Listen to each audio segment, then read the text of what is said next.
اقول لك على سر خطير. مش عايزينهم يتنكدوا، احنا في صيام. زيزو جاي الاهلي من غير ما تسيح بقى، من غير ما تسيح. استنى السرينة وانت ساكت، خدها من اخوك راموس الاهلاوي واستنى السرينة وانت ساكت، وهقول لك السبب وهقول لك المصدر. بس خلينا الاول كده نتكلم عن مباراة الزمالك في بطولة العاصمة الجديدة اللي دخلت ضمن بطولات الاحتواء، ونتكلم عن ضربة الجزاء الواضحة والصريحة اللي ما اتحسبتش، ونتكلم عن رد فعل رضا علاء عبد العالي المدير الفني للجونة، وتصريحه اللي طرشم بيه 100 عقبة، تصريحه اللي دغدغ بيه وش نادي الزمالك. السلام عليكم ورحمة الله وبركاته. بمسي على كل اخواتي الاهلاوية اللي منوريني دايما. بتمنى منكم دعم الفيديو بلايك وشير وكومنت، دعما منكم لاخوكم راموس الاهلاوي. اول خبر هقوله لك بس ما تبلغش الزملكاوية دلوقتي، استنى السرينة.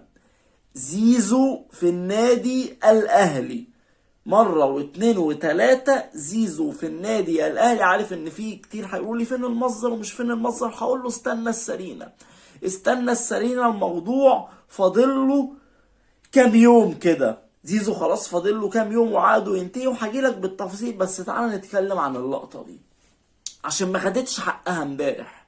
انت فاكر الصيام هيخليني ما اتكلمش؟ لا يا حبيبي هتكلم، لا حبيب قلبي هتكلم. الكابتن رضا عبد العال امبارح طرشم عظم مجلس إدارة الزمالك ونادي الزمالك بإعلامه بجملة واحدة قالها بعد مباراته، وبعد ما خسر من الزمالك 1-1. ما معلش، النتيجة دي بقت فوز للزمالك. أي حد بيتعادل مع الزمالك 1-1 بيتحسب فوز للزمالك وبيتخصم منه 3 نقط، دي معروفة يعني. رضا عبد العال عن اللقطة دي وعن ضربة الجزاء الواضحة والصريحة اللي ما اتحسبتش لنادي الجونة، وعن الهدف اللي جابه الزمالك من ركلة حرة اصلا المفروض يبقى فاول على المهاجم. رضا عبد العال قال جملة محدش خد باله منها خالص بعد الماتش، لما استضافوا المذيع بعد المباراة وقال له ايه رأيك في الاداء والنتيجة والقصة دي. قال له انا ليا ضربة جزاء ما اتحسبتش، وانا هقول جملة واحدة. انا عرفت ليه نادي الزمالك طالب واصر على حكام مصريين في مباراته مع النادي الاهلي، واتأكدت. عرفت واتأكدت ليه الزمالك اصر على وجود حكام مصريين، وليه الزمالك بدأ يحب الحكام المصريين، وليه الزمالك رفض التحكيم الاجنبي في لقاء القمة الاخير. انا عرفته ومش انا لوحدي، كلكم عرفتوا. ده مين اللي قال الكلام ده؟ المدير الفني لنادي الجونة المظلوم والمعرض، اخر من تعرض او اخر مصابي الاحتواء، الكابتن علاء عبد العال. عرفت بقى؟ عرفت ليه يا زملكاوي انت بتحب الحكام المصرية؟ عرفت ليه يا زملكاوي انت خفت تلعب بحكام اجانب في مباراة القمة؟ علشان تساعد بيراميدز اللي ساعدك في صفقة بنتايج.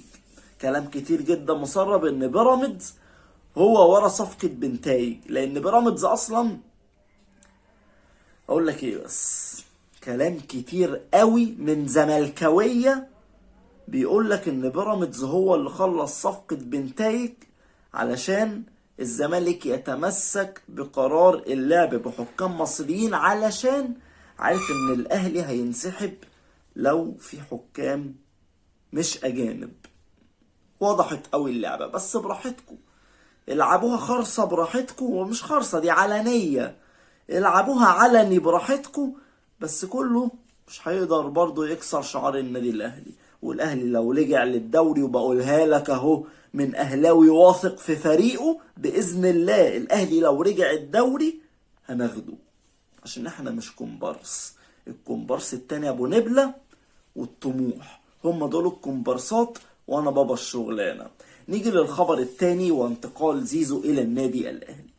كلنا شفنا الفيديو اللي والد زيزو كان معزوم في فرح، وكان في واحد اهلاوي بيقول له انا اهلاوي جدا يا حاج، وشكله كده من المعارف. قال له انا عايز زيزو في الاهلي، زيزو هيجي الاهلي. ابو زيزو كان بيضحك، كان بيضحك كده وما بيردش. مش عارف يرد، وباين على ملامح وشه ان زيزو جاي الاهلي. على فكرة والد زيزو للمرة الخامسة او السادسة بيعلنها للصحفيين، علاقة زيزو انتهت بشكل كلي مع نادي الزمالك. زيزو مش في الزمالك نهائيا، خلاص مش هيجدد، خلص القصة دي. والصحفي ربيع ياسين، عمر ربيع ياسين، أكد معلومات إن زيزو وقع عقد انتقاله إلى النادي الأهلي، ووالد زيزو وقع على رغبة انتقال موكله زيزو إلى النادي الأهلي، ولكن الصفقة في خفاء تام، علشان دي بقى قضية ولا كل القواضي. دي بقى قضية بص خلاص مفيش بعدها، ما اعتقدش في بعدها، خلاص ما عندكش اسطورة تاني. يعني بجد كده الزمالك فضى، مفيش لاعب تاني. يعني انا مش شايف لاعب تاني خلاص كده. مين بعد كهربا؟ مين بعد امام عاشور؟ مين بعد بن شرقي؟ مفيش خلاص. يعني خلاص كده مفيش لاعب حضر نهائي القرن، مفيش لاعب هيبقى حضر نهائي القرن لما نجيب زيزو. مش عارف نجيب عمر جابر طيب؟ نجيب مين طيب؟ نجيب مجلس إدارة الزمالك؟ نفتح فرع جديد في 100 عقبة؟ ما تفهمونا نعمل ايه تاني؟ نعمل ايه تاني عشان نثبت ان احنا لاغيين وجودكم؟ احنا لاغيين وجودكم عشان بس ايه؟ ما تحطش نفسك قدام مدفع النادي الاهلي. فزيزو اهلاوي، والكلام ده مش على لسان عمر ربيع ياسين فقط، لا ده في صحفيين كتير جدا بدأوا يتداولوا الخبر، لكن واحدة واحدة. الكلام مش رسمي، انا معاك ان الكلام مش رسمي، ولا الكلام اللي انا بقوله ده رسمي، ولكن لو تلاحظ صفقات الاهلي المطرشمة المطرقعة اللي لازم قبلها سرينة، كل صفقات الاهلي بتيجي بالطريقة دي. لو حفظت سيستم صفقات الاهلي المطرقعة، مش اي صفقة، صفقات المطرقعة بتيجي بالطريقة دي، بتيجي بطريقة اخبار مسربة. صحفي تبقى في البداية من صفحات، بعد كده من اعلاميين او من صحفيين، تبقى اخبار مسربة كده من صحفيين في الخفاء، بعد كده تعلى بالليفل بقى من الصحفيين للاعلاميين، بعد كده تلاقي لعيب بيقول تصريح واتنين، بعد كده تلاقي اللعيب اللي جاي الاهلي زي امام عاشور او كهربا او بن شرقي تلاقيه بيكذب الخبر، لا انا مش هروح الاهلي. بعد كده تلاقي واحد بيعمل لك كده في الكاميرا، وتلاقي سرينة ضربت في قناة النادي الاهلي، وتلاقي شياط وصياح في 100 عقبة، ومن ثم زيزو اهلاوي. لايك وشير للفيديو اخواتي اهلاوية، سلام.